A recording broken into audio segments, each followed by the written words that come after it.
Fight Fiend is back to talk about UFC Freedom 250 at the White House. It's been 2 weeks, almost 3 weeks now, and I have to do an event recap, forecast report for it. Absolutely have to. Just been so busy. I thought we should have had that break week after the Sunday night fights at the White House, but we went to the Apex, Baku. Let's get right into the event recap. Obviously, 7 fights, 3 for 7, not a great event on picks, but every fight ended by knockout at the White House. So the watch party was so fun watching the fights, and how they did the whole event was just amazing. Next level stuff. One of one event, watching that live. So that was great to watch. The double dash, great little parlay we put together, me and Prelim Tim, little collab on IG. So check out IG, stay forecasted on IG. And for the watch parties, you got to stay forecasted for those watch parties, fight companions. They're a ton of fun. Try to give out some free bets during them. And then you get our fight reactions. Obviously, seeing all the knockouts happen. South lawn of the White House. A lot of good reactions, couple good calls, as Justin Gaethje KO was a free bet on the watch party fight companion. MMA Toad was picking Gaethje, and we called all fights then by knockout. I think halfway through the event during the fight companion, we seen the trend. South lawn bodies were falling, and look at the Shadow Realm. Even fighters we didn't expect at the end of the night, like Ilia, got knocked out, doctor stoppage. Pereira, we're going to talk about that in a minute. But let's go back to the knockout of Sean O'Malley, Diego Lopez. First fight of the night, Diego Lopez goes out here and gets into a really explosive fight with Steve Garcia. They weren't holding back. They weren't hesitant. They were getting after it. Lopez was landing good, found the knockout finish in this fight. And I thought they'd be a little hesitant, go the distance, but Lopez in round 2, 12 seconds after the over 1.5 mark, gets that finish. As I was sweating that over 1.5, thought it was the safest play. I got it by 12 seconds. What do you imagine that? Well, Lopez gets the knockout shortly after. Garcia, in front of his fans, gets knocked out. And what was funny in that fight, Lopez had a lot of fans in their crowd. I think the crowd might have been cheering for him in that fight, so that's pretty funny. He was the betting favorite from Brazil. Very entertaining fighter. So much freaking respect for Diego Lopez, especially after that huge win at the White House. Bo Nickel up next here. Big knockout. I thought he would get the submission late. Round 1, right hook, knocks out Kyle Dawkins. Damn. Bo Nickel was a confident play for me, a lock of the week now. He delivered round 1, but not exactly as forecasted. Sean O'Malley later on the event, he got the knockout. Nice salute on that one. But looking at these other fights, Mauricio Rufy sent Michael Chandler to the Shadow Realm after Bo Nickel sent Kyle Dawkins to the Shadow Realm. And that was another round 1 finish at the White House where Rufy really showed he's at another level. He's so fast, technical in there. And Chandler, although he's durable and has fought elite competition, really didn't put up much of a fight in front of his home fans. And Mauricio Rufy is a killer. The fighting nerds have a killer here. Mauricio Rufy, interesting to see what he's going to do as he climbs the ranks at 155. Josh Hockett, Derek Lewis after that, the heavyweight fight.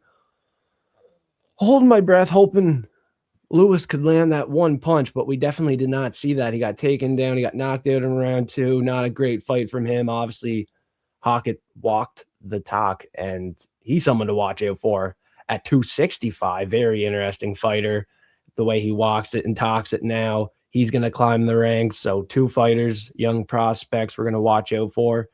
The heavyweight fight, Lewis, Hockett, American versus American. So people were pretty excited on this one, seeing the second American cash in. Bo Nickel versus Dawkins, American versus American.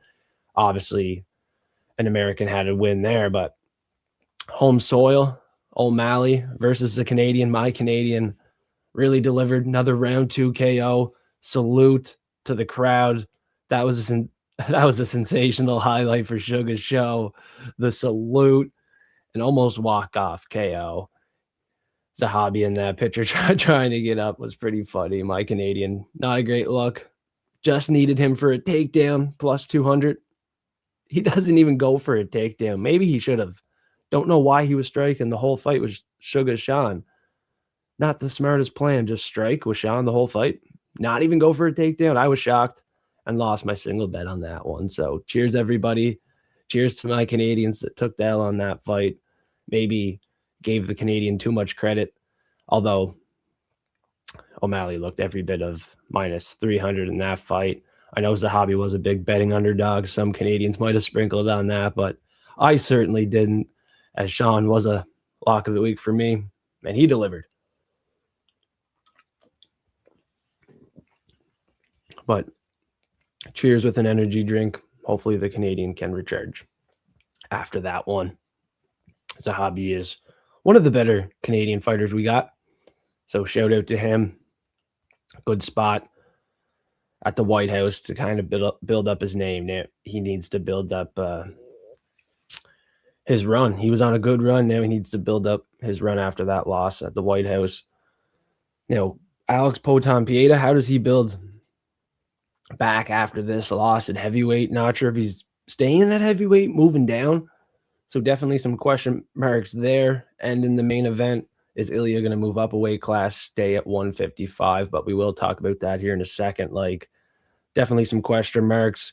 And then Herb Dean, as he talks about the illegal blows to the back of the head. Now he obviously has the tape showing where the illegal area is. And it kind of looks like there was some illegal shots thrown here. More than one, maybe 8 to 10, as I said during the fight companion. I counted maybe 8 shots to the back of the head that were what Herb Dean said was illegal, but Herb said none were illegal during this fight. But how it started was Gone maybe catching Poatan Pieta. Not enough to knock him out, not enough to stop the fight. It was more the shots to the back of the head, the elbows to the back of the head that I think dazed Poatan. Because in this photo, he was still searching for the leg, like looking to wrestle. And Gone was just throwing illegal shots to stop that. And Herb Dean was not looking to stop the fight. So that was interesting. I actually thought Herb Dean was going to stop it because of the illegal shots and kind of say to Gone, like, you can't do that. Like, whoa. Take off a point. But no, he let it go, and then he stopped the fight because we have a new champion. And now I don't know if Pereira is going to move down a weight class or not. Tough to say. Very tough to say what he does. And in the main event, tough to say what Ilia will do. As he says, he wants to get a rematch with Gaethje. He wants to stay at 155. I don't think he wants to go back to 145 unless Volk isn't champ. Respect there. He's already done enough harm. I don't think Volk wants to fight him again either. I think they already kind of settled what had to be settled there. So if Volk retires, maybe Ilia goes back down. But at 155, maybe he does try to re-challenge this belt. So no opponent for Ilia.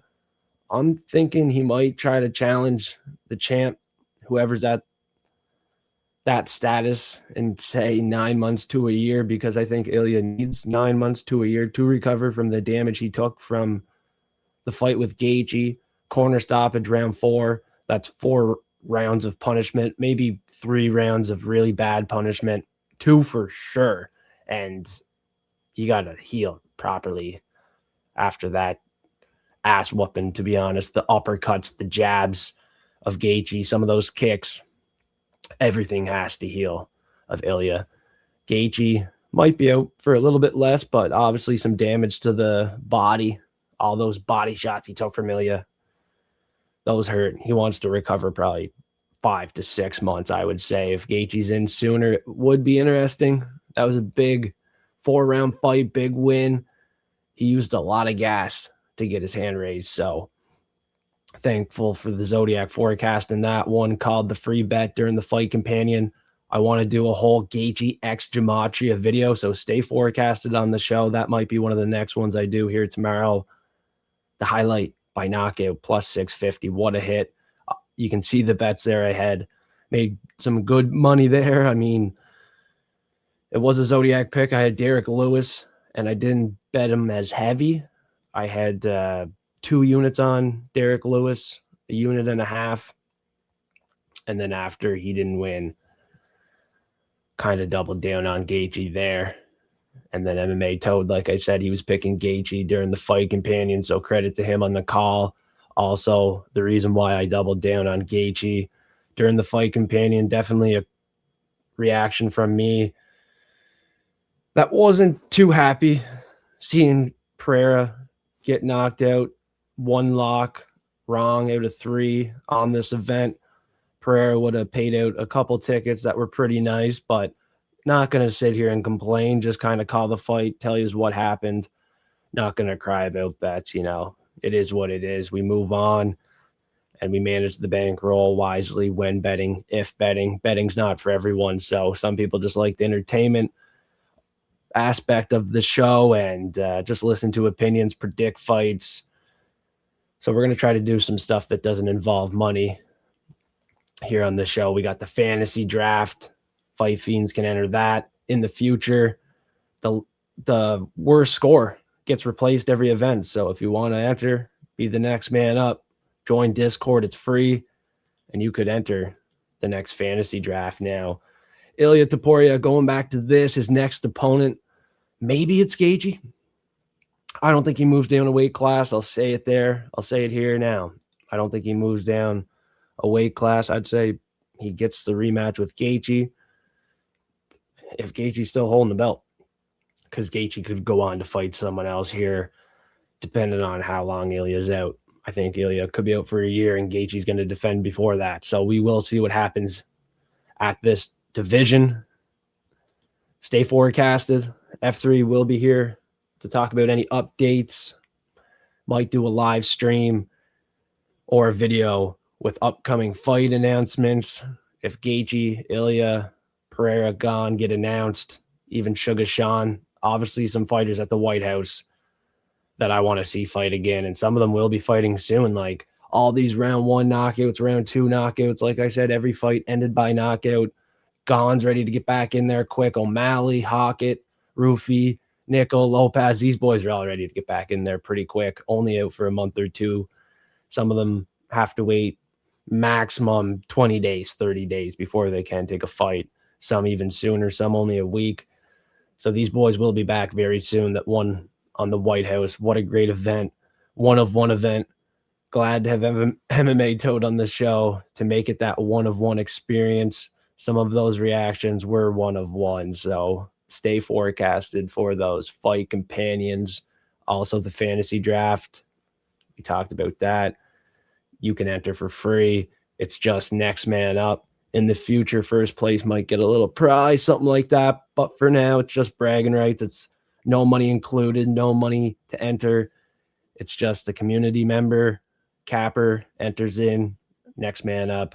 We're going to have a list of who's next.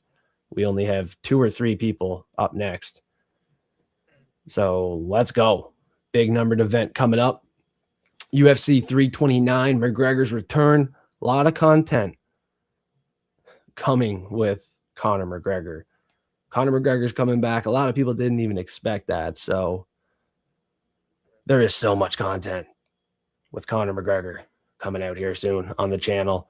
That's the biggest event, next biggest of the summer, and maybe the last biggest of the year. Definitely UFC Freedom 250 hard to top for years to come. That was a one of one. That was better than Noche. That was right beside UFC 300. UFC 300 might have been the best. Hard to compare it with UFC Freedom 250. Those go 2 and 2. 2 great cards. I was happy to watch it, do a fight companion, give out some bets. So we had a ton of fun. Shout out to everybody tuning in, joining me on the shows, in the live chat, in the comments, smashing the like button. Goes a long way.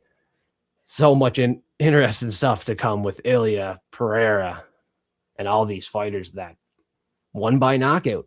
South Lawn finished their fights pretty quick. Sunday night, Should have had a break week after those fights, but we went right to the Apex Baku. Little late doing the event recap, forecasting it, but damn, I still remember every minute, and it was a ton of fun. Like I said, there's a video to come on the Zodiac pick.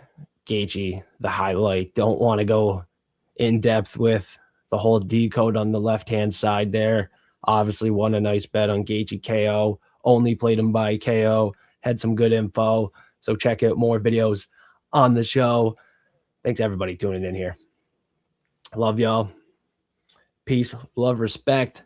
We out. F3 is here to stay. So smash the like button, comment. That's what helps the algorithm. Don't be a cricket. Say something. Goes a long way, and I really appreciate it. So let's see a comment from the forecasters. And if you want, Discord's free. Absolutely free. Check out those links in the description.